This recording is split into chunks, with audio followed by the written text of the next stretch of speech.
마음의 상처와 영적 치유, 이걸 왜 하느냐? 이 문제가 해결 안 되고는 말짱 빈 껍데기예요.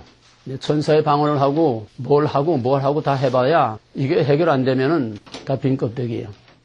이게 근원적인 문제예요. 왜? 마음의 상처란 원죄입니다. 원죄의 찌꺼기예요. 우리가 예수를 믿음으로 원죄에서 사함받았다고 하는 것은 그건 하늘의 법정적인 얘기지 실제 우리하고는 상관이 없어요. 하늘에서 하나님의 법정에서 판결만 의롭다고 죄 없다고 그렇게 간주해 주신 거지 우리가 죄가 없는 게 아니고 우리가 마귀의 권세로부터 완전히 지금 자유함을 누리고 있는 게 아니에요. 자유함을 누리면 왜 저런 사람이 나와요? 자유함을 누리면 왜 우리가 마음의 괴로움과 고통과 미움과 다툼과 분쟁과 싸움과 모든 불안과 염려가 이게 왜 있어요? 우리는 현실적으로는 몽땅 마귀에게 사로잡혀 살고 있는 거야. 정도의 차이만 있을 뿐이지 이 문제를 해결 못하면은 진리란 뭐라? 빈 껍데기 아니야. 하나님이 내가 하나님 됐으면 자유함이 있어야 돼. 평안이 있어야 돼. 마음으로 영으로 육으로 평안이 있어야 돼. 하나님이 진짜 내게 하나님 되시면은 내가 1979년에 대관령 가다가 우리 이제 운전 배운 지 한 달밖에 안 된 부목사가 운전을 하다가 그 대관령 몸미쳐 진부라고 하는 그 고개에서 차가 그냥 굴러가지고 20m 낭떠러지로 그냥 6번을 때가닥 도로 위에서 2번 뒤집히고 8번을 때가닥 하면서 내가 척추가 3개 부러졌어. 척추가 3개가 나갔어. 왕창 나갔어. 얘네 다 해. 헬스 가서 헬스하고 다 해. 영적으로, 육적으로. 근데 내가 자유를 누리지 못한 게 있었어. 마음의 평안이 없어. 너무너무 내가 고통스러워. 그건 다음 시간에 얘기할 거예요. 그래서 다 얘기하자면 엄마 끝도 한도 없지. 어느 정도였는가 하면은 한 가지만 얘기하면은 내 평생 소원이 딱 3가지가 있었는데 첫째는 60kg 한번 올라가 보고 죽었으면 한이 없겠다. 60kg. 그러면 내 몸이 어느 정도인지 알만하죠. 50kg, 52kg. 그거밖에 안 돼. 조그만 여자 체중밖에 안 되지. 여자한테 물어보는 것도 실례지. 우리 한국엔 파운드 모르니까 하여튼 키로로. 그러니까 가져가고 뼈다구밖에 없었어. 그러니까 60kg 한번 올라가 보고 죽으면 한이 없겠다. 그게 소원이야. 그 다음에는 잠 한 번 실컷 자보고 죽었으면 한이 없겠다. 그냥 죽는 거 소원이야. 죽는 거. 잠 한 번 실컷 자보고 죽는 게 소원이야. 얼마나 잠을 못 잤느냐. 5년 동안 단 1분도 잠을 못 자고 살았어. 신경쇠약 때문에. 이 스트레스 때문에. 그 다음에 나머지 하나는 밥 한 번 실컷 먹어보고 죽었으면 한이 없겠다. 그러니까 이 스트레스로 위장이 엉망진창이 되고 위궤양이 다 돼서 위가 다 그냥 빵꾸나고 뭐 2시간마다 한 번씩 이 진통제고 물약을 먹지 않으면은 이게 딱 그냥 그 시간이 지나서 경련이 오게 되면은 생각하는 그 로댕에 있지? 그냥 꼼짝 못하고 하여튼 어디에서든 그대로 가만히 어디 꼼짝을 못해. 위에 경련이 일어나면. 그렇게 무서웠어요. 그 죽통, 그 마오병, 이게 그 입구에 그 큰 마오병, 그 다음에 미지였나 일지였나 그래요. 거기다가 죽을 담아가지고 그걸 죽통을 메고 다니면서 강의를 했는데 그 죽도 못 먹고 나중에는 물도 못 먹어. 물 한 모금만 먹어도 딱 걸려가지고 내려가질 않아요. 딱 명체 걸려가지고. 약도 못 먹어. 아무것도 못 먹어. 그러다가 어느 날 갑자기 하루아침에 이게 다 깨끗이 하나님이 다 치유해 주셔서 그때부터 지금까지 자유함을 누려요. 근데 내 마음의 상처와 고통은 아직도 자유를 누리지 못하고 있었어. 이거 치유된 지 얼마 안 돼. 예수님은 자기가 다 당하고 겪은 걸 하라고 했지, 바울도 자기가 다 당하고 겪은 걸 하라고 했지, 자기가 겪지 않은 거 그냥 공상이나 지식이나 이론이나 이거 가지고 하라는 게 없어. 내가 여러분에게 하라고 한 거는 내 70, 80 평생 다 겪은 거고, 이 상처의 치유도 내가 다 겪은 걸 여러분에게 하라고 하는 거지, 내가 뭐대 이론으로 어디서 뺏겨다가 무슨 지식을 가지고 하는 게 아니에요. 지식 가지고 안 돼. 지식 가지고는 아무런 능력이 없어요. 그래서 바울이 인간적으로, 도덕적으로, 인격적으로 완벽하기 때문에 나를 본받으라고 한 게 아니라 그 믿음, 바울의 그 자유한 그 핍박과 고난 속에서도 영적으로 자유함을 누리는 바로 영적 권위와 그 자유함과 예수 그리스도를 본받은 그러한 믿음을 본받으라고 하는 거지, 인간적으로, 도덕적으로, 윤리적으로 완전해서 본받으라고 한 게 아니에요. 그런 의미에서 여러분도 나를 본받아요. 나를 본받아요. 나와 같이 자유함을 누려야 돼요. 믿음의 퀄리티는 마음의 평안과 감사와 기쁨이 있는가 없는가, 그게 믿음의 진짜 퀄리티예요. 하나님과의 바른 관계에 있고 인간과의 바른 관계에 있을 때에만 참 평안과 감사와 기쁨이 넘치는 삶이 되는 거지, 현실적으로 인간관계, 하나님과의 관계, 세상과의 관계, 내 안에 이 사탄의 둥지가 그대로 있는 한은 마음에 평화와 감사와 기쁨이 없어. 이거는 감정으로 오는 그런 일시적인 그런 기쁨이 아니야. 조건적인 어떤 조건에 따라서 좋아졌다 나빠졌다 하는 그런 게 아니라 469장 창선처럼 내 영혼의 그윽이 깊은 데서 맑은 가락이 훈련하네. 그냥 기쁨이 샘솟듯, 평화와 기쁨이 샘솟듯 솟아나는, 이것이 이 땅에 있으면서 천국의 자유와 평화와 안식과 기쁨을 누리는 진짜 퀄리티는 신앙이지, 이게 하나님이 내게 하나님 되시는 거예요. 이게 진리야. 이게 복음이야. 복음이란 본질상 전인적인 치유입니다. 육신의 치유, 마음의 치유, 영적인 치유, 죄와 마귀에게 사로잡히고 눌려있는, 갇혀있는 모든 영육 간의 모든 마귀의 권세와 죄의 권세와 모든 이런 부자유한 것에서 자유함을 누리게 하는 총체적인 전인적인 치유가 복음이지, 예수 그리스도의 십자가는 전인 치유의 복음이지 영적인 것만도 아니고, 또 예수님이 살아생전에 병자 고친 육신의 병만 고치는 게 아니라 그리스도의 복음은, 진리는 본질상 치유하는 거예요. 치유가 없는 거는 그건 진리가 아니에요. 치유가 없는 거는 참 복음이 아니에요. 복음으로 말미암은 자유가 없는 거는 참 복음이 아니에요. 그런 의미에서 이 상처의 치유를 통해서 여러분들이 자유함을 누려야 돼요. 그렇다고 해서 내가 육신의 세 가지 소원 하루아침에 갑자기 이루어진 것처럼 그렇게 모든 것이 단번에 되는 건 아니야. 육신의 병은 그럴 수도 있어요. 그러나 상처라고 하는 거는 하루아침에 되는 게 아니야. 왜? 상처는 모태에서부터 상처가 이루어져, 형성돼. 태교라고 그러지, 태교. 태중의 아이를 가지고 있을 때에 그 어머니와 그 가정의 분위기, 말 한마디 웅웅으로 하는 거, 지금은 과학이 발달돼가지고 그 모든 그 모체로부터 오는 반응을, 그 태아에게 어떤 반응이, 태아가 어떤 필링을 느끼느냐, 그거를 지금 다 읽어내요. 컴퓨터로 다 눈으로 보게 다 읽어내. 어머니 숨소리 하나까지 다 그 태아에게 영향을 주는 거예요. 정서와 인격 형성이 거기서 되는 거야, 다.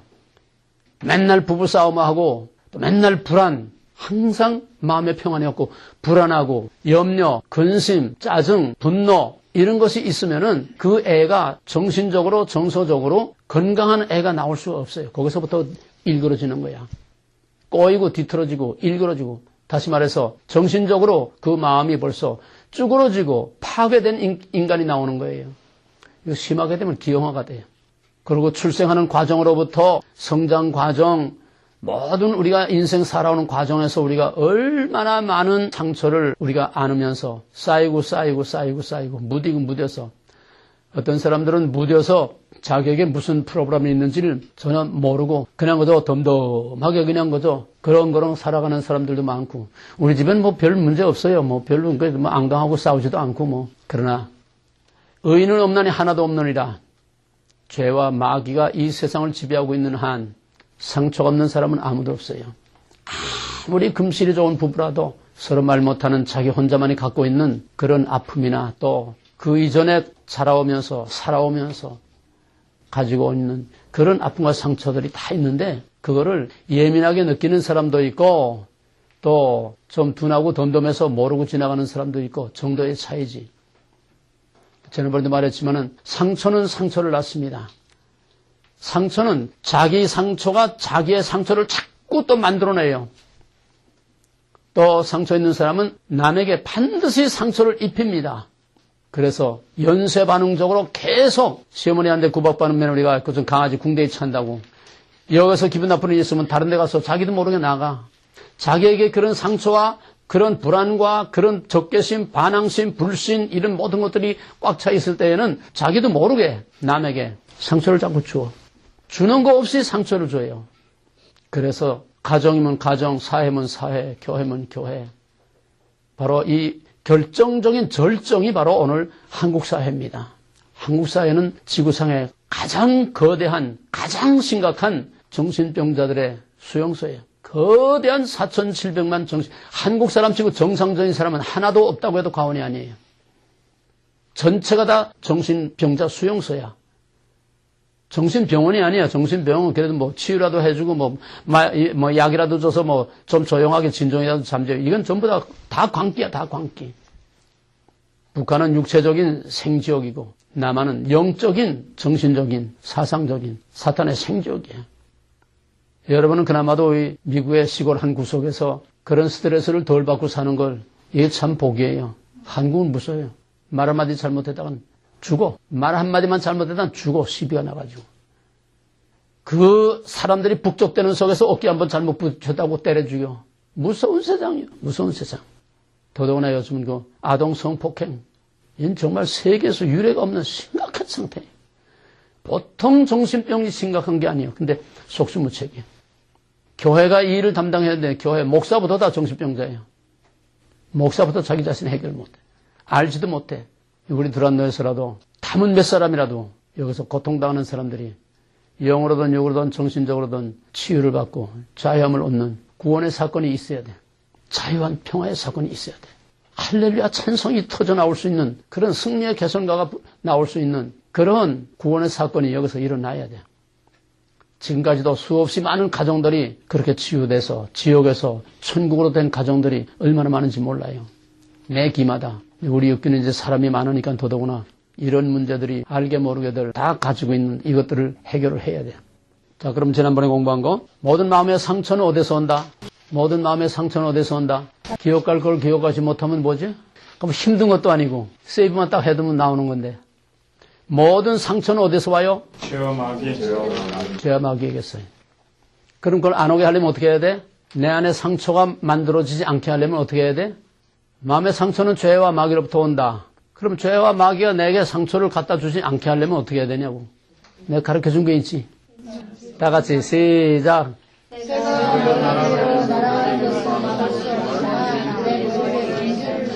새가 어디로 날아가? 네, 다시 시작. 누구 머리?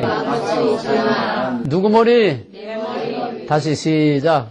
새가 내 머리 위로 날아가는 것은 방정도 있지만 내 머리에 둥지는 것은 막아야.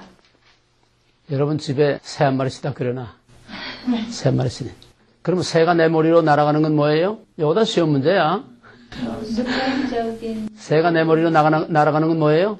순간적으로 느끼는 나쁜 생각, 감정, 좋지 못한, 불쾌한, 섭섭한 그런 모든 생각, 또 감정, 기분 이런 것들이 새가 날아가는 거예요.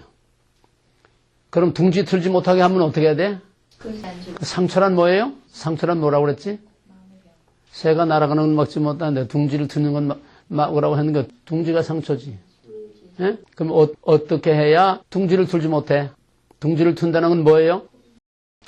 그런 생각이나 그런 감정에 사로잡히는 거, 거기에 묶이는 거, 또 거기에 붙들려서 이걸 놓지 못하는 거, 그렇게 되면 상처가 된다는 거예요. 둥지가 돼. 그럼 어떻게 해야 돼요? 둥지 틀지 못하게 하려면? 사로잡히지 말고 놓지. 둥지 틀지 못하게 하려면 어떻게 해야 돼? 새가 내 머리에 앉으려고 그러면 어떻게 해야 돼? 쫓아버려야지. 뭘 쫓아버려 그러면? 상처.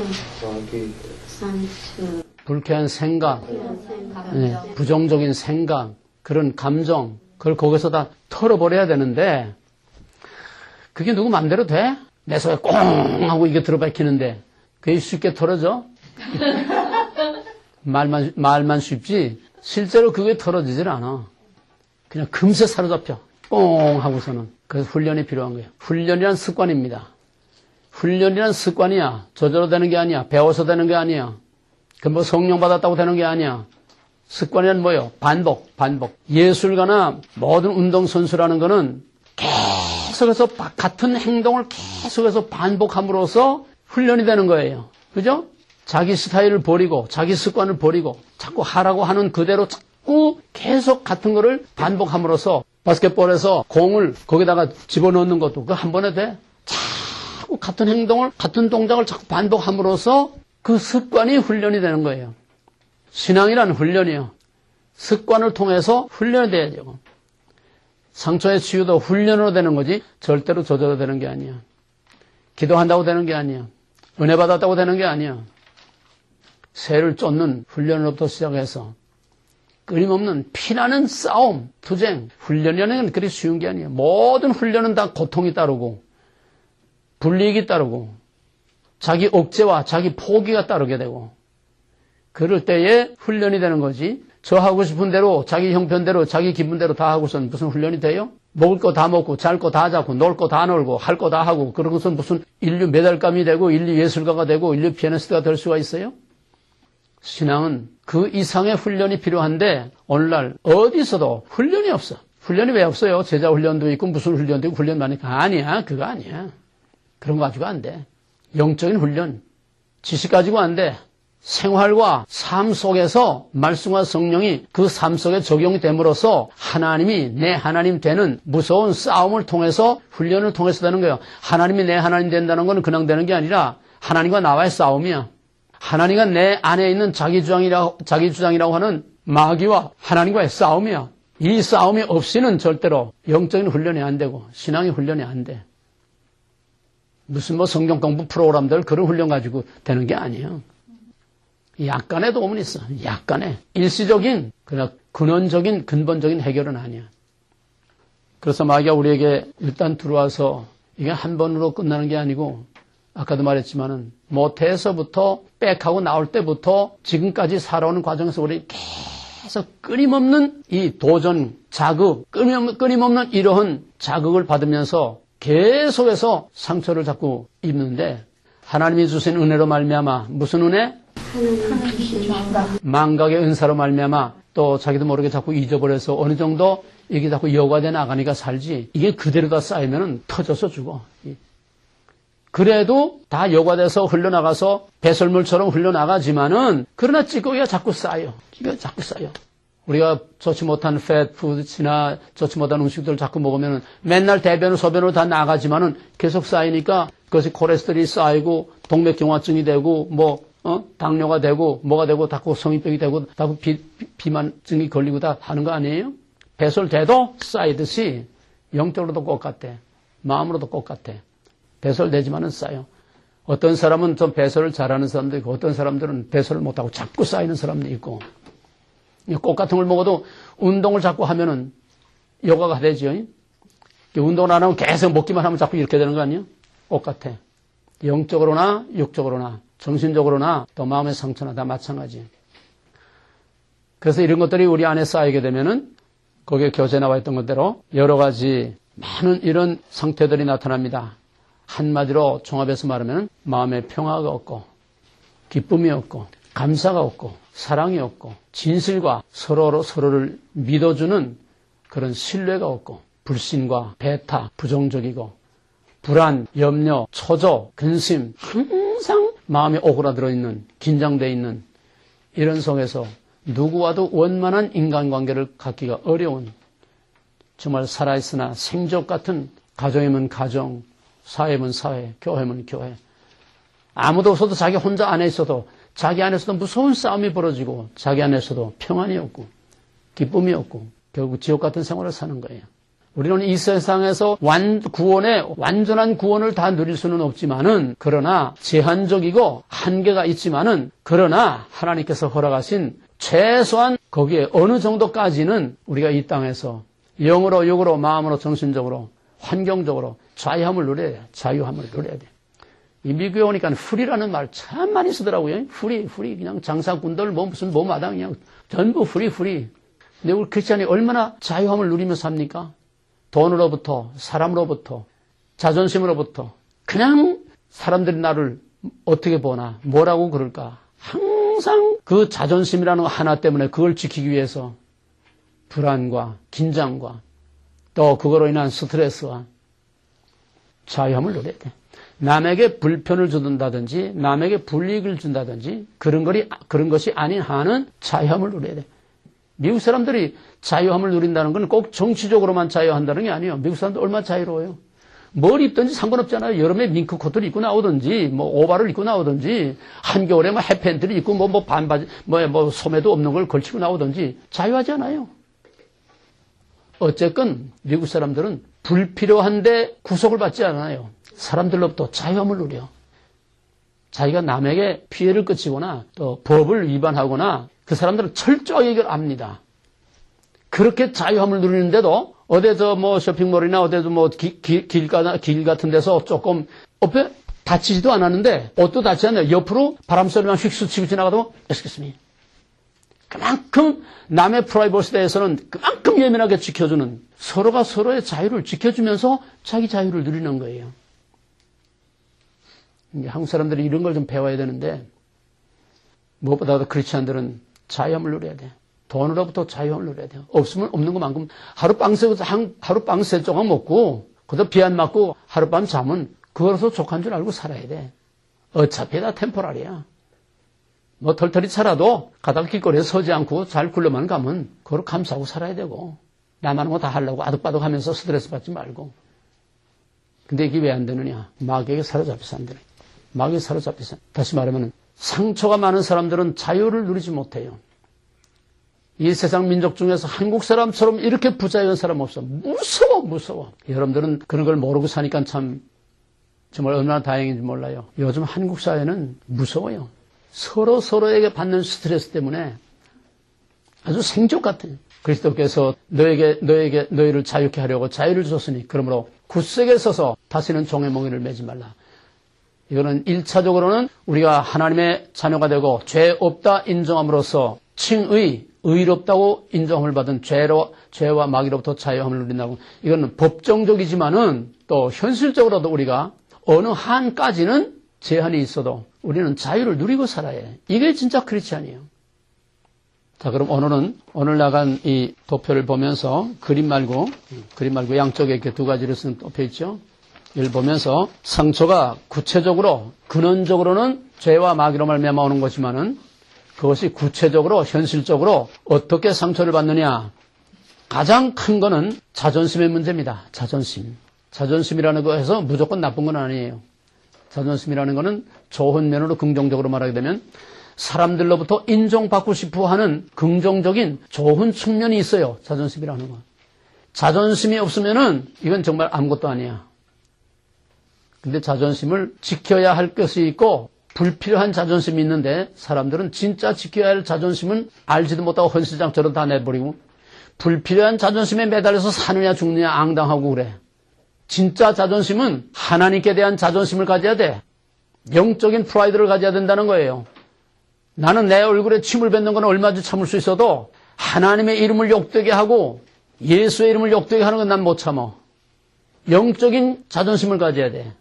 하나님께 대한 자존심을 가져야 돼. 근데 개떡같은 있어도 살고 없어도 사는 아무것도 아닌 자존심 때문에 우리가 얼마나 많은 상처를 주고 상처를 받는지 모릅니다. 거기서 오는 것이 뭐냐 하면은 첫째로 열등감이란 뭐냐? 인정받고자 하는 그런 자존심이 거부당하거나 좌절당하거나 짓밟혔을 때 타이든 자이든 고이든 과실이든 모든 사람들은 이건 좋은 자존심입니다. 모든 사람들은 다 어린 아기로부터 인정받고 싶은 인정받고자 하는 본능을 가지고 있어요. 조그만 아기도 인정해주면 좋아하잖아요. 심지어 고양이 새끼는 자기 좋아하는 사람에게만 가고 자기 싫어하는 사람에 안 가. 강아지도 그래요. 한국에 있는 내 집안 사람인데 그 집에는 그 시어머니가 개를 싫어해. 그 애들이랑 집안 식구 다 개를 좋아하는데 그러니까는 아침에 애들이랑 어른들이 다 나가면은 그 시어머니 혼자 있잖아. 그러면 이 개는 저 소파 밑에 들어가서 하루 종일 안 나와. 저 싫어하는 거 아니까. 그럼 저녁에 누가 애들이고 오면 나와서 난리야 난리. 짐승도 그런데 하물며 사람이 그걸 왜 모르겠어요. 조그만 애기도 다 사랑받고 인정받으려고 하는데 이게 안 될 때에 이것이 상처가 쌓이는 겁니다. 그냥 소외를 당해서 사랑을 못 받든지 또 오히려 또 적극적으로 학대를 받든가 또 인정을 해주지 않던가 이런 모든 인정을 받지 못하는 데서 상처가 오게 되는데 예를 들면은 이거는 타의에서 어쩔 수 없는 경우에 얼굴이나 신체상의 어떤 핸디캡이 있을 때 얼굴이 너무 못생겼다. 남들은 다 잘생겼는데 나는 왜 이렇게 못생겼노? 남들은 다 저렇게 훤한데 나는 왜 얼굴이 이렇게 시꺼매서 앞만 주워발라도 퍼렇고 참 고민거리죠. 스트레스 없을 수 없어요. 또 얼굴에 어떤 흉터나 또 시커먼 뭐 흉터가 있다든지 그러면 자꾸 그 머리털로 그걸 가리고 이렇게 항상 그걸 가리려고 거기에 그냥 신경을 쓰게 돼요. 신경을 쓰게 돼. 누가 앞에 떳떳하지 못하고 항상 움츠리게 되고 또 유난히 또 키가 작아서 그냥 땅딸모같이 암만 못을 내려도 못이 나지 요만해가지고 뭐 실을 암만 높은 거 실어도 안 돼. 평생 스트레스예요. 누가 앞에 떳떳하지 못하고 자유함이 없어. 어디 가나 그냥 위축이 되고 뭐 이런 거 일이 다 열려들 수 없지요. 또 능력에 있어서 아무리 하려고 해도 안 돼. 성적이 안 올라가. 옛날에는요. 통지표 받아오게 되면은 의뢰에 그냥 손바닥 맞는 거야. 손바닥 내밀어. 해처리로 손바닥 대는 게 이렇게밖에 못해. 안 되는 걸 어떡해. 자꾸 스트레스만 쌓이고 상처만 자꾸 쌓이는 거예요. 그러면 그럴수록 공부는 더 못합니다. 왜? 이 스트레스가 쌓이고 성취 쌓이면 집중력을 잃기 때문에 공부가 안 돼요. 하란다고 해서 공부되는 게 아니야. 또 선천적으로 환경적으로 여러 가지 능력의 한계를 느낄 때에 또 상대적으로 자꾸 남하고 비교해서 이 한국 사회는 무서운 경쟁 사회입니다. 자꾸 경쟁을 부추기기 때문에 이 경쟁 때문에 얼마나 상처를 받는지 몰라요. 엄친이 뭐라고? 엄마 친구 딸. 엄친이 뭔지 몰라요? 엄마 친구 딸. 이 학생들에게는 이 엄친이라는 말 때문에 엄마 친구 딸은 올 A를 받았는데 너는 왜 그렇게밖에 못하냐 이게. 엄마 친구 딸은 어느 학교 갔는데 너는 왜 저 천안 수원까지 내려가야 되느냐. 엄친. 그것 때문에 얼마나 젊은 애들이 학생들이 스트레스를 받아. 자꾸 남하고 비교하는 거야. 상대적으로 경쟁적으로 자꾸 비교하니까 거기서 샌드위치가 되는 거야. 학교에서는 한번 해도 안 되지. 뒤에서는 자꾸 몰아치지. 갈 데가 없어. 그럼 어떻게 돼? 옆으로 삐져나가는 거지. 탈선을 하든가 세상을 잘 이거라 하고 아파트 빌딩에서 그냥 뛰어내리든가. 빠져나갈 길이 없으니까. 그래도 우리 세대 정도 사람들은 괴로우나 즐거우나 그냥 그저 꿍꿍 참고 그래도 속이 다 골마 터지고 다 문드러져도 꿍꿍 참고 사는 그런 참고 사는 인내심이 우리 세대만까지만 해도 그게 있어서 그래도 이만큼들 살고 있는데 요즘 한국의 젊은이들은 참지 못해요. 그걸 참지 못하면은 폭력으로 나가서 누굴 때려 죽이든지 아니면은 자기가 죽든지 이제 적극적인 행동으로 극단적인 행동으로 나가지 절대로 고통을 참고 견디지 못합니다. 요즘 아이들은. 그러니까 저런 사건 사고가 끝없이 나오고 성폭행, 아동 성폭행, 뭐 살인 사건 참질 못해요. 자기의 괴로움과 고통, 아픔을 참고 견디지 못해. 그 다음에 또 이제 소외를 당하거나 가정에서도 요즘은 사람들이 이렇게 많지 않지만은 옛날에는 이제 애들이 많잖아요. 5, 7 뭐 이래 되잖아요. 그럼 그 중에 어느 하나는 두각을 나타내고 그 중에 또 누구 손가락 길고 짧고 있듯이 그 중에 누구 하나는 쳐주면 이놈은 자꾸 소외당하는 거야, 자꾸. 잘하는 놈만 자꾸 지켜 세우고 그렇게 되면 이게 평생 한이 맺혀가지고 형제간에도 항상 이렇게 소외당한 애들은 형제간에도 속으로 등을 쥐고 있어. 원수 같아 되는 거야. 직접 원수 될 건 없지만은 엄마 아빠는 너만 좋아하고 나는 미워해. 이게 항상 꼬여가지고서 그게 앞으로 이제 뒤에서 보는 각양각색의 그런 문제들을 다 이제 가져오게 됩니다. 상처는 상처로 끝나는 게 아니에요. 엄청난 문제를 끌고 나옵니다. 그래서 문제인 거죠.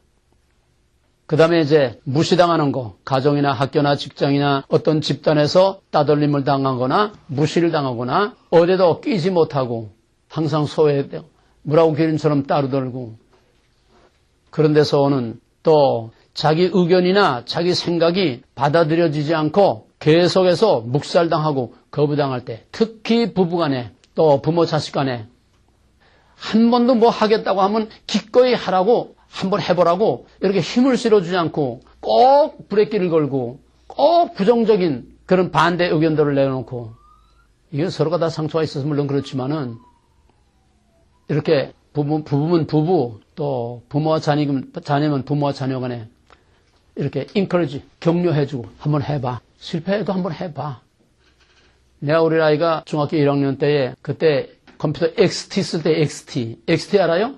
XT는 여러분 알지도 못할 거예요. 맨 처음 나온 거야, 컴퓨터가. 그거 쓸 때 그때 이제 XT 다음에 나온 PC, 퍼스널 컴퓨터.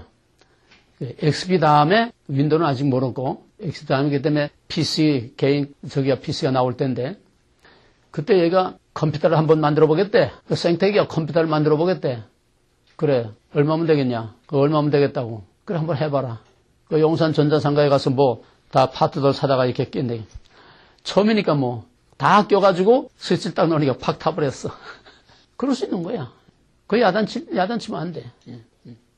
그 다음에 두 번째는 그래 해가지고서 아주 컴퓨터 첨단 컴퓨터 박사가 됐어요. 사방에 남의 컴퓨터 만들어주고 또 남의 컴퓨터 고쳐주고 그것 때문에 지금까지도 뉴저지에서 지금까지도 그냥 맨날 남의 컴퓨터 고쳐주러 돌아다니고 참 이런 게 중요해요. 실패를 통해서 성장하고 성숙하고 깨닫는 건데 이런 걸 자꾸 이렇게 막게 되면은 나는 아무것도 할 수 없어. 해봐야 소용없어. 말해봐야 소용없어. 또 안 돼. 그러니까 이 사소한 상처라는 건요. 사소한 것들이 자꾸 이렇게 쌓여서 티끌 못해서 안 된다고 이런 것들이 쌓여서 나중에는 그 뿌리가 너무 단단하고 너무 깊어져 가지고서 이게 평생 그 뿌리를 뽑지 못하는 무서운 상처들로 그 한두 가지겠어요? 그 상처의 뿌리들이 한두 가지겠어요? 어마어마하게 많은 문어발 같은 이런 종류별의 그런 상처들이 그냥 나무 뿌리처럼 얽히고 설켜가지고 뿌리 깊이 베낀 그 상처를 하루아침에 하루 이틀에 그게 고쳐지겠어요? 그게 뿌리가 깊은 것만큼 시간이 오래 걸린 것만큼 그만큼 치유의 시간이 그만큼 많이 걸립니다. 뿌리가 깊은 것만큼 그만큼 그걸 치유하는 데는 엄청난 고통의 대가를 치러야 되고 엄청난 인내와 정말 피투성이가 되는 그런 자기와의 싸움과 요즘 털도 안 뜨고 예수 십자가 은혜 한마디로 뭐든지 다 되는 거죠. 이게 사기야, 사기. 예수 십자가 공로는 우리가 죄와 마귀로부터 구원받는 구속, 영적인 구속을 받는 그거지.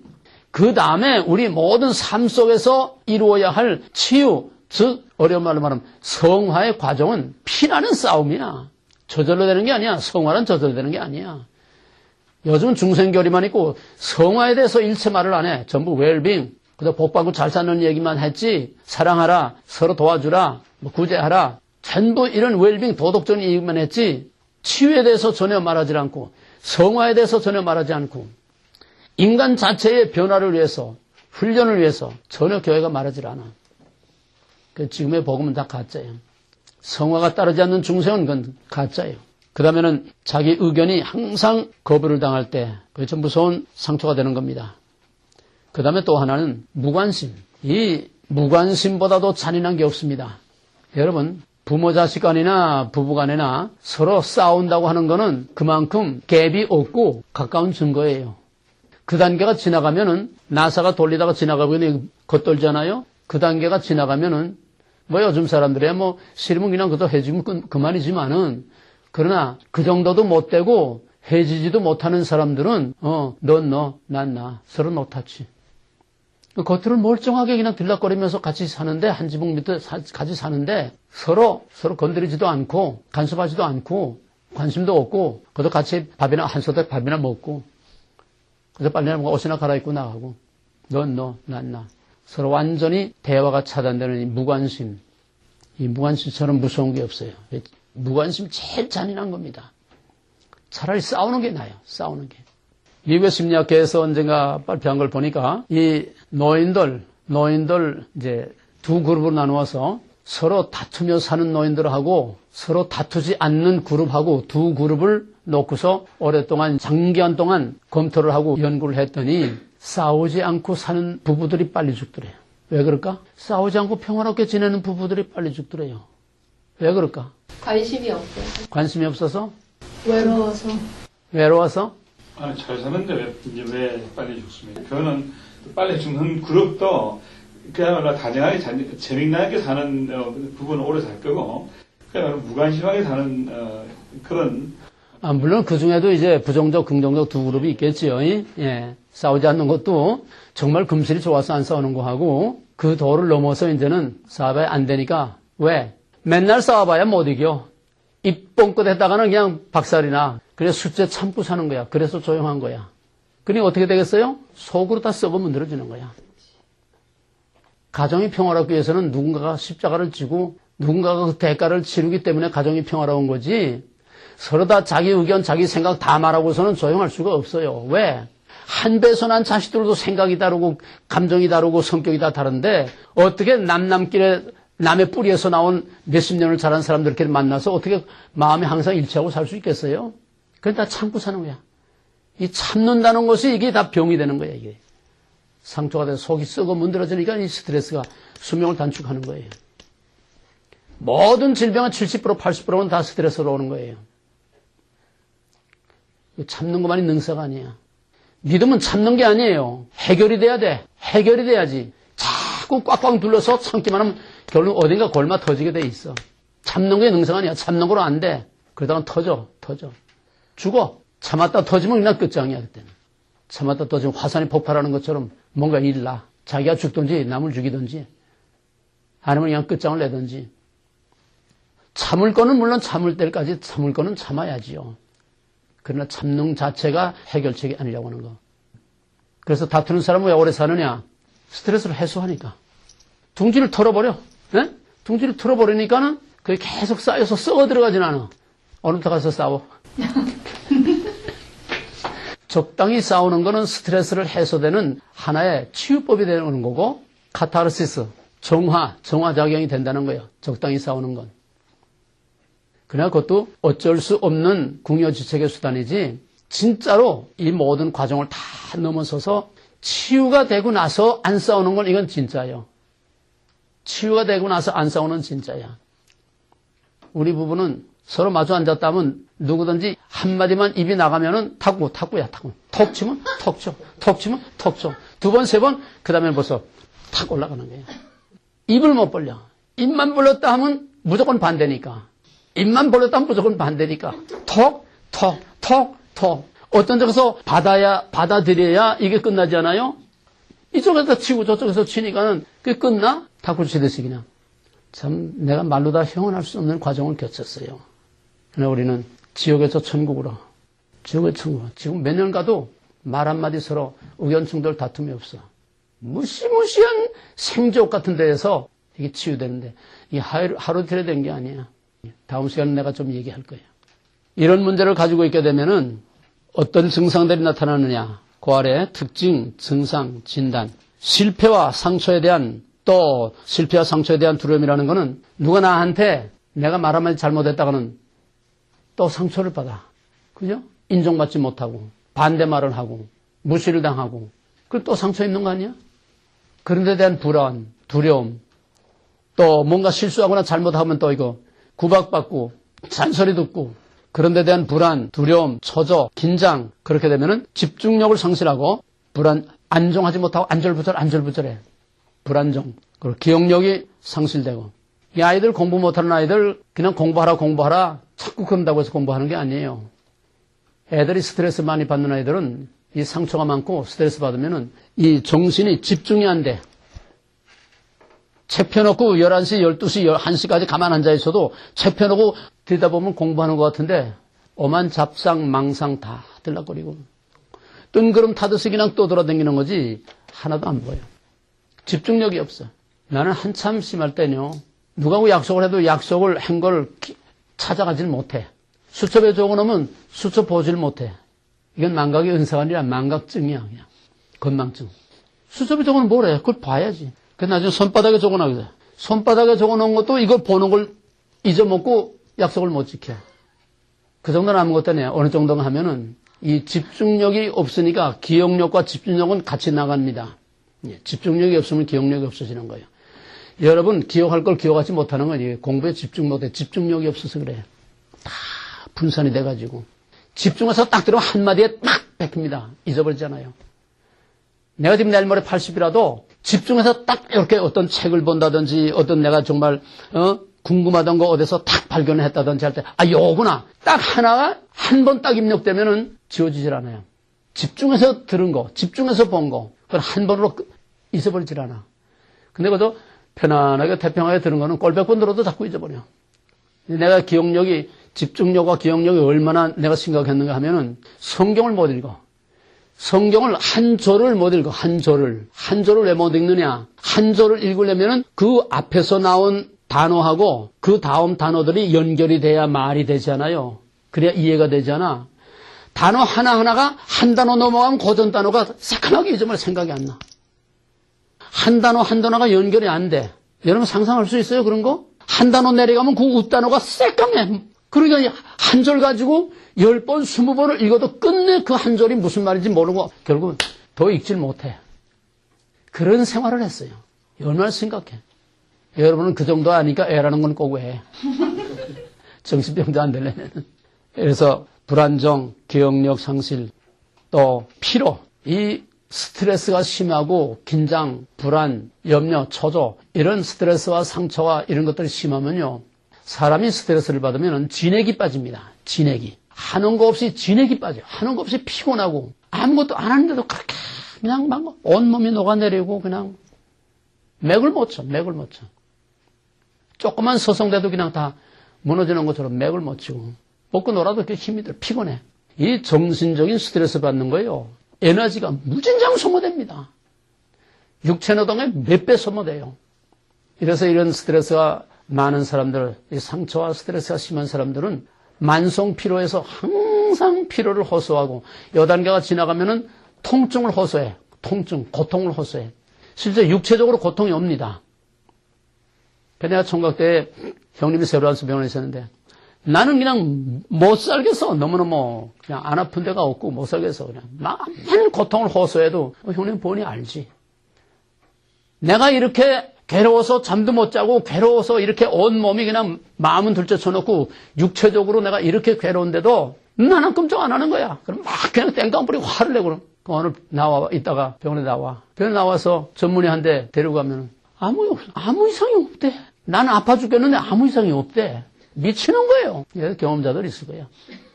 두통이 온다든지, 옆구리가 쑤시다든지, 어깨가 아프다든지, 이게 이리 왔다 저리 왔다 하고, 사방에. 속으로부터 겉으로부터 안 아픈 데가 없어요. 실제로 아픕니다. 진짜로 아픈 거예요. 정신적인 그런 상상으로만 아픈 게 아니라, 실제로 육체적인 고통이 와요. 그러다가 이게 지나치게 되면 진짜 병이 되는 겁니다. 진짜 병이 돼요. 캔서의 70%, 80%는 다 스트레스로 옵니다.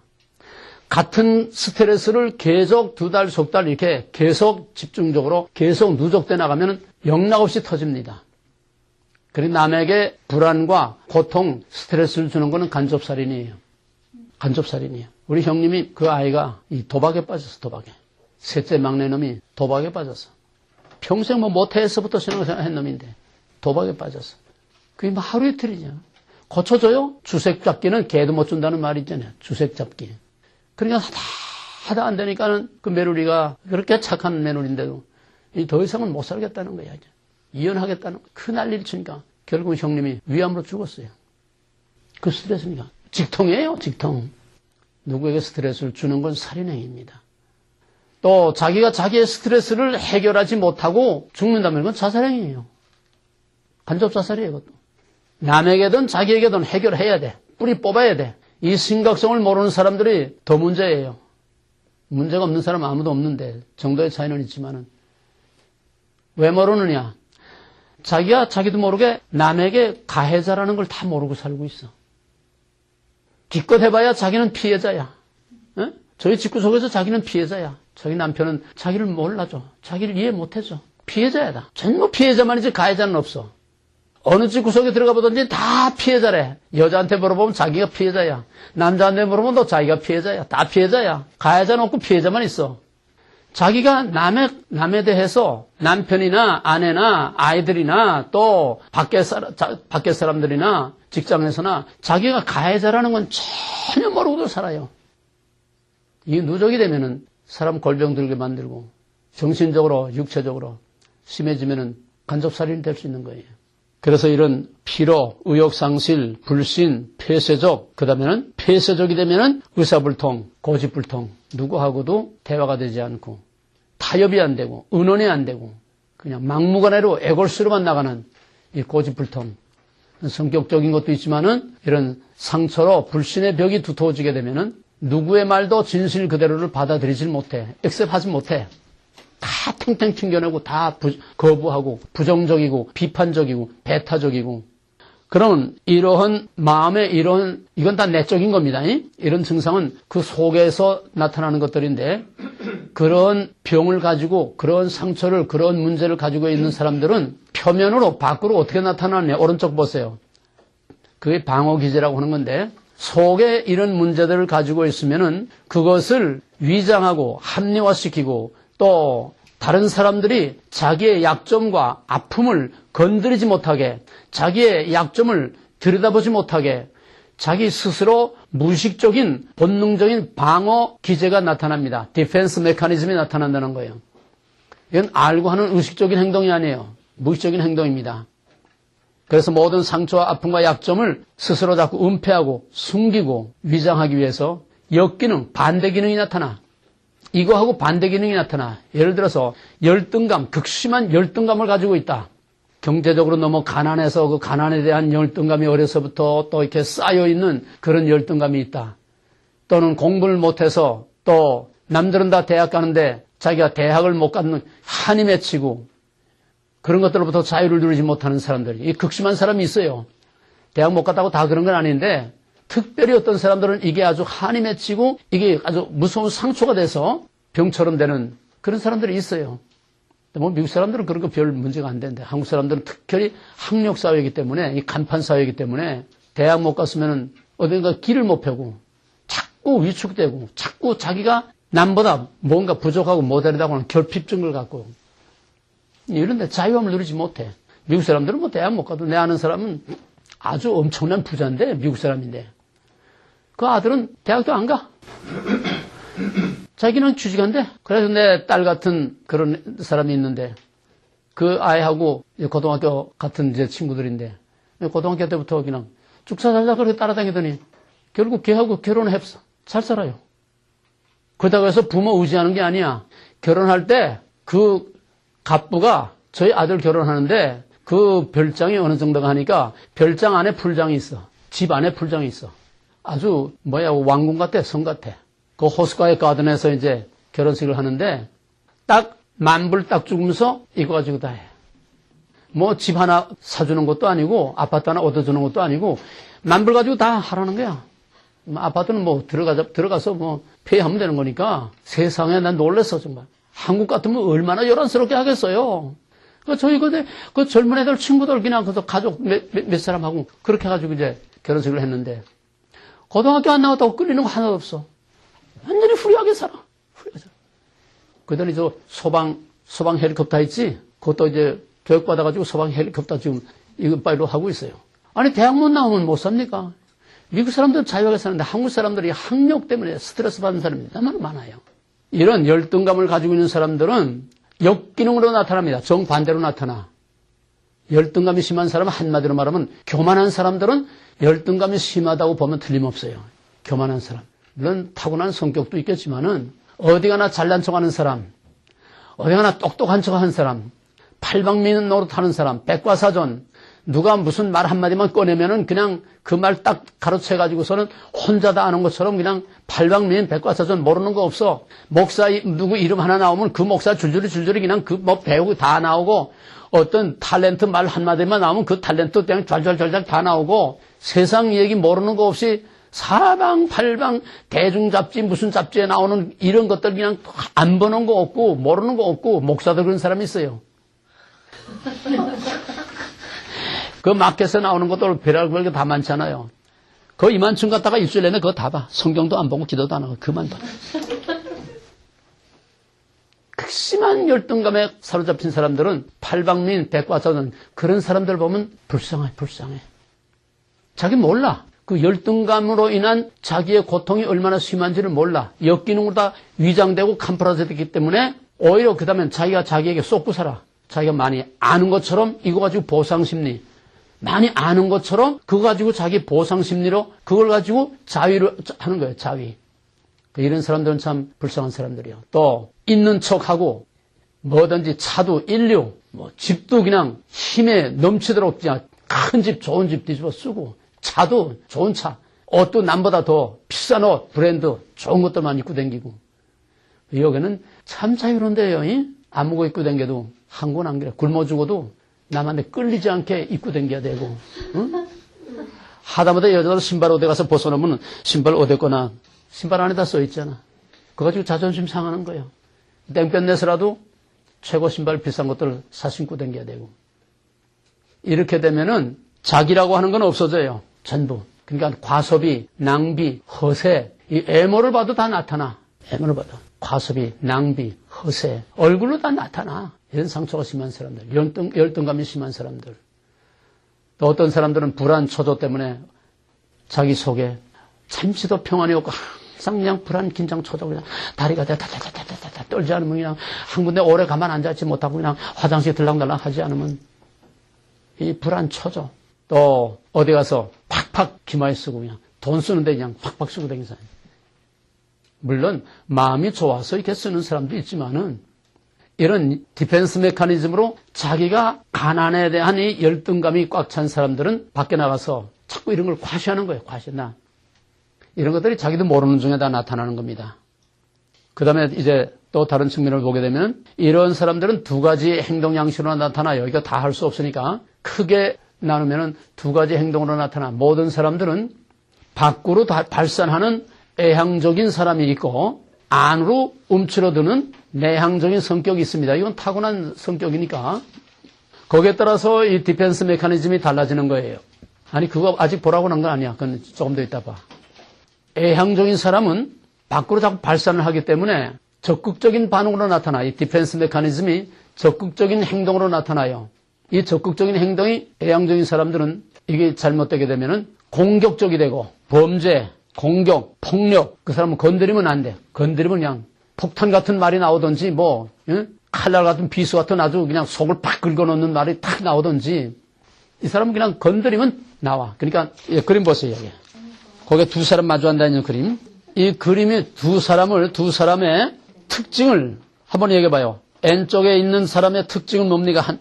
그 특징이 여러 가지가 있어요. 내향적. 그런데 여기에 나타난 그림의 실질적인 특징이 뭐예요?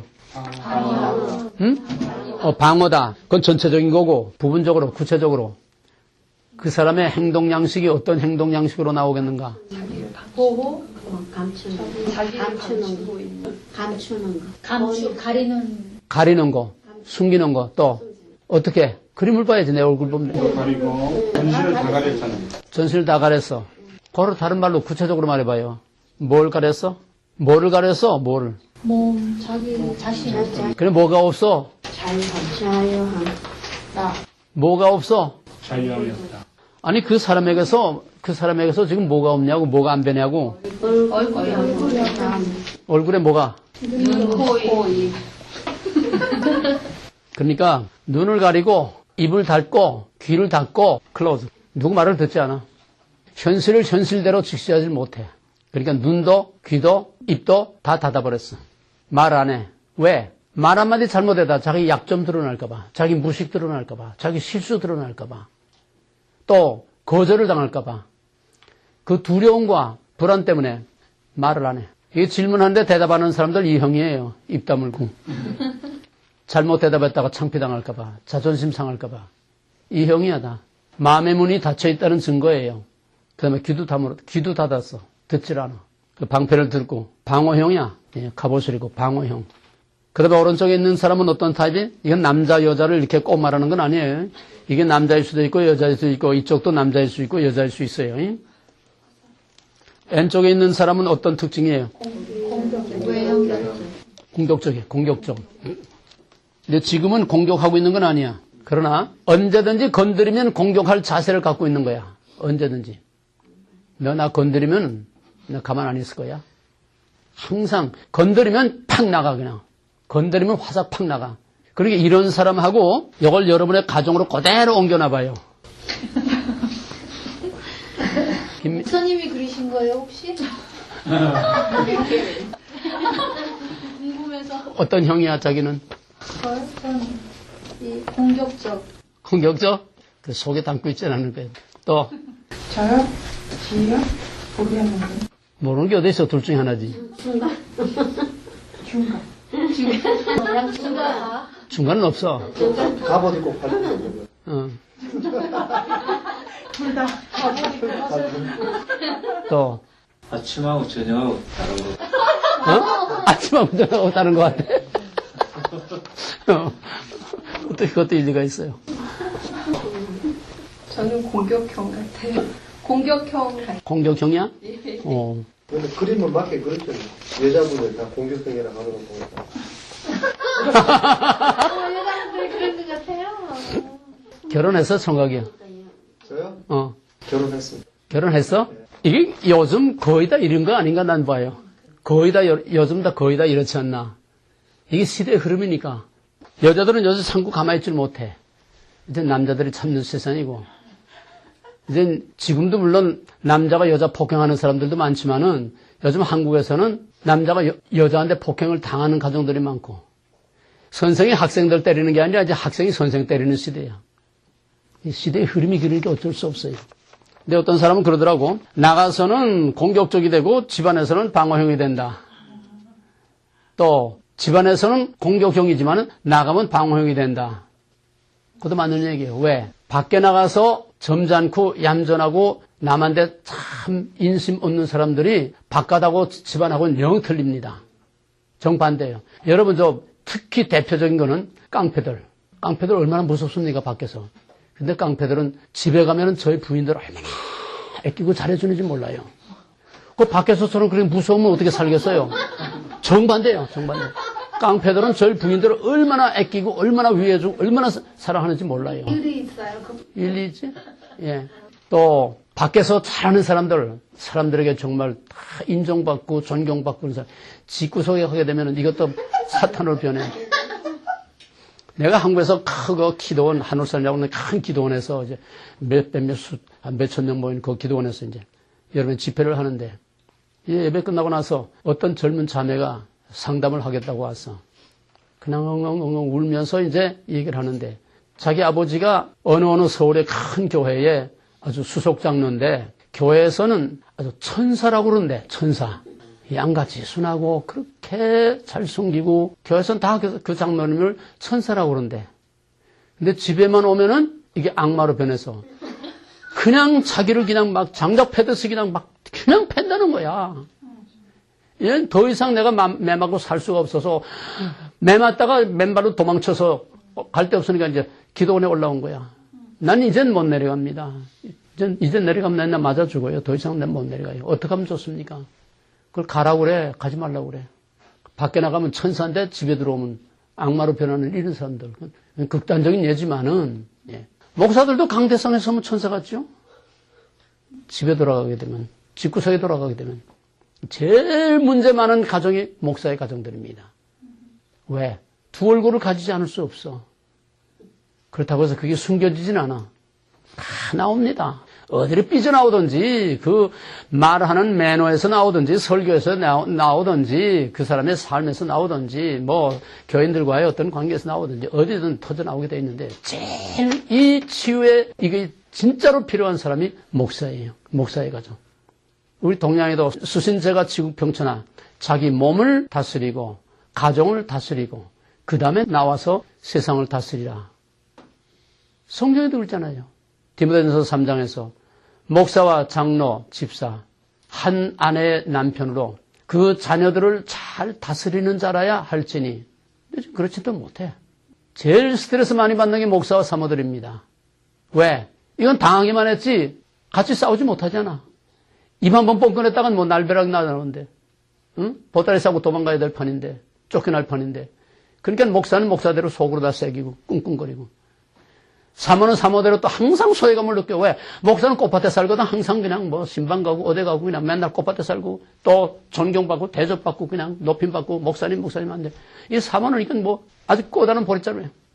그러니까 소외감에다가 이제 또 뭐 하게 되면 질투심 심각한 이런 문제를 가지고 있어요. 그럼 어떻게 돼? 집안에서밖에 저희끼리밖에 붙을 데가 없어. 제일 심각한 게 목사의 가정입니다. 이런 사람들이 이제 고다음 그림을 보세요. 맨 끝에 오른 그림. 이 글을 보게 되면은, 여기 이제 슬라이드 필름을 내가 거꾸로 껴서 글자가 반대로 나왔는데, 이것이 이제 스트레스를 많이 갖고 상처를 많이 가지고 있는 사람들은 애양적이든 내양적이든, 애양적이라고 해서 안에 아무것도 없는 거 아니에요. 애양적이지만은 자기의 속을 숨기고 있고 감추고 있고 남에게 노출되기를 꺼려하는 그런 아픔, 그런 약점, 그런 허점을 가지고 있기 때문에 그런 거는 노타치. 딱 그 보호해서, 이건 성욕이야, 성욕. 누구도 거기에 들어오면 안 돼. 그거 건드리면 안 돼. 그런 것들을 가지고 있어요. 특히 이제 내향적인 사람일수록 이게 더 심합니다. 이 방어벽. 자기를 방어하는 이런 방어벽인데 이게 뭐냐 하니까 불신의 벽이에요. 불신. 아무도 자기를 들여다보지 못해. 아무도 자기 약점 들여다보면 안 돼. 큰일 나.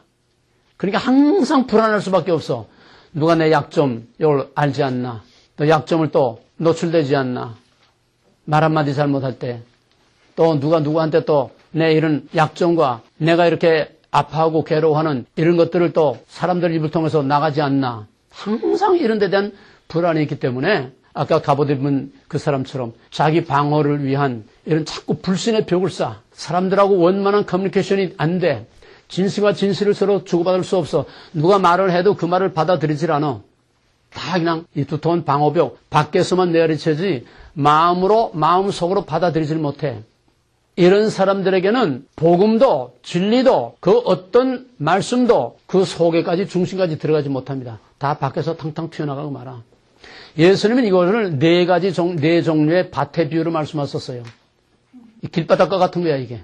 또 가시덩굴, 돌짝밭 이건 다 상처와 하지로 세상 근심, 불안, 염려, 걱정 이런 것들이 다 얽히고 성긴 이게 가시밭, 돌짝밭, 길바닥 이게 심해지면 이 길바닥처럼 완전히 성을 쌓고 벽을 쌓고 그 속에 숨어서 오픈을 안 하는 거예요.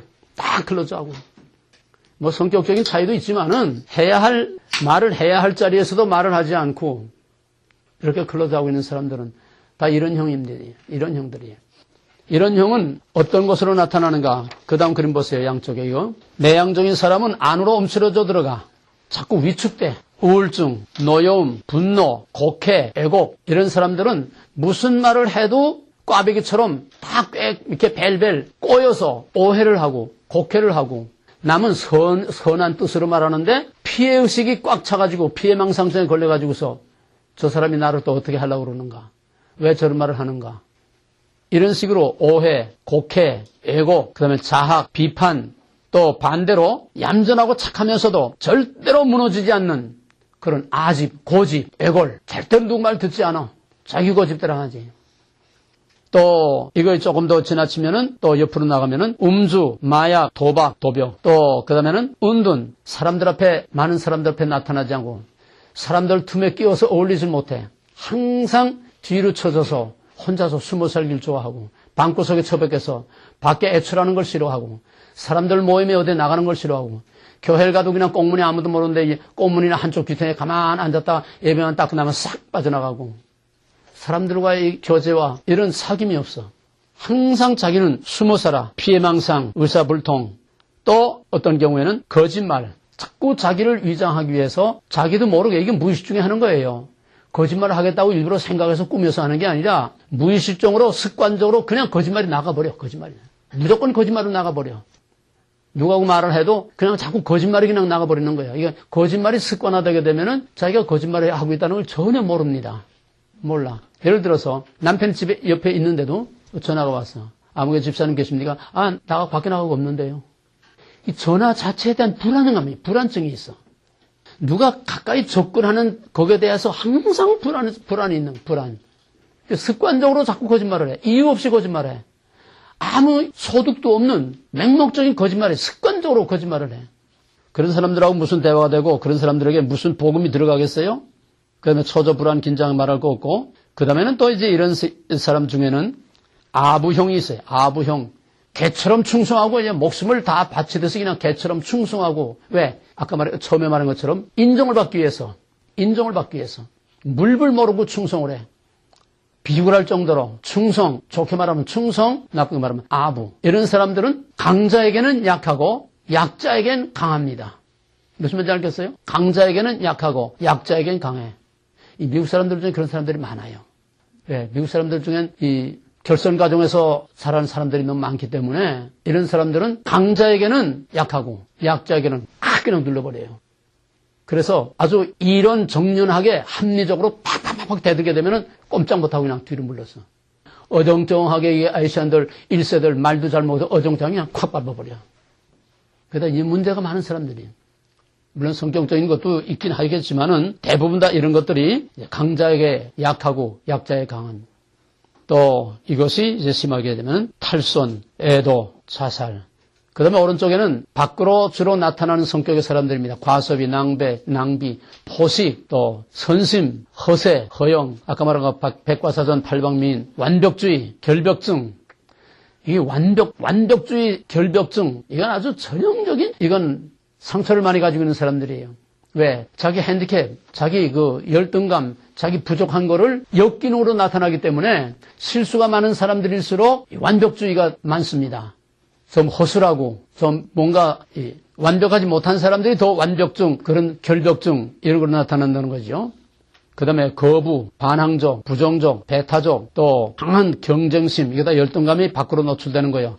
강한 승부욕, 그 다음에 공격적, 지배적, 험담, 남의 험담하는 거, 이간질하는 거, 음해, 증오, 폭력, 범죄, 분노, 살인 이런 사람들 중에서 독재형이 나오고 잔인한 범죄형이 나오고 또 이런 사람들 중에서 무서운 소유욕으로 수단과 방법을 가리지 않는 그러한 부정과 부패가 여기서 나오는 거예요.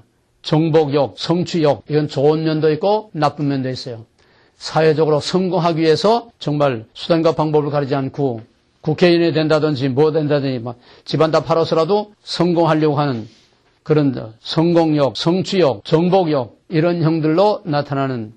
마지막으로 한 가지만 얘기하면은 600만을 가스실에서 유태인을 학살한 전대미문의 이 어마어마한 죄악을 저지른 히틀러. 그 히틀러가 왜 그런 짓을 했느냐? 간단한 거예요.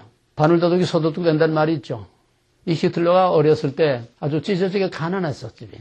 근데 아버지도 없고 할아버지 밑에서 이제 크는데 그 옆집에 그로서리가 있는데 그 그로서리는 유태인이 하는데 항상 저희는 가난하니까 그냥 애상으로 갖다 먹고 꼬다 먹고 돈도 꼬다 쓰고 자꾸 그러니까는 유태인은 샤이로크 같이 그냥 철저하게 받아내잖아요. 이자까지 붙여서 받아먹잖아요. 그럼 맨날 와서 빚독초고 하고 떡이나 애상값 갚으라고 그러고 맨날 시달리면서 살으니까 이 유태인이 그렇게 미울 수가 없어. 저희 가난에 대한 그것이 유태인에게 반사작용으로 유태인에게 대한 증오가 자꾸 나가는 거야. 그래서 이 공산주의자들이 다 그 가난하고 소외되고 이런 사람들이 전부 빨개로 다 넘어갑니다. 그 분노를 쏟을 데 없으니까 전부 부자들, 가진 자들에 대한 적개심으로 나오는 거예요. 그 대표적인 노무현이. 그 대표 전형적인 샘플이 노무현이에요. 그런데 하루는 학교 갔다 오는데 엄마 하고 뛰어들어오는데 자기 엄마 방에서 그 빼볼때기 유태인 그놈이 허리띠도 못 메고 이러고 기어 나오는 거예요. 그럼 여기서 그 어린아이 히틀러에 불이 난 거야. 눈에서 불이 난 거야. 이놈의 새끼 너 두고 보자. 내가 감히 우리 엄마를 이놈의 유태인 두고 보자. 그것이 결국은 유태인 놈들은 이 지구상에서 다 싹 그냥 멸종을 시켜야 된다. 정권을 잡고 나서. 그래서 유태인 학살이라고 하는 유태인은 아주 지구상에서 멸종을 시켜야 된다고 하는 그런 무서운 그런 죄악과 범죄가 지극히 작은 어린 아이의 이 상처에서부터 온 거예요. 상처란 이렇게 무서운 거야. 뭐 그런 예를 우리가 다 들 필요도 없지만은 작은 시비가 큰 시비 된다고 이런 문제를 해결하지 못하고 겉으로 다 얼범으로 덮어놓고서는 해출한 무덤처럼 거룩한 척하고 뭐 믿음이 좋은 척하고 뭐 성경을 좀 아는 척하고 뭐 교회에서 열심히 봉사하고 성실한 척하고 신용 얻고 뭐 안수집사 되고 뭐 되고 아니야. 그거 가지고 아니야.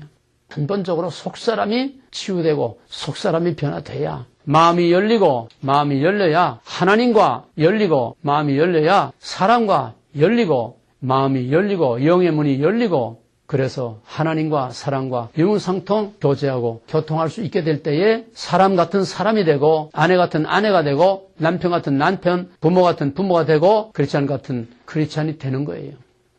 이 근원적인 원죄의 이 문제를 해결하지 못하고 예수 믿는다는 건 말짱 거짓말이에요. 오늘 여기까지만 하고 다음 시간에 조금 더 실질적인 얘기를 하겠습니다. 기도합시다. 감사한 하나님.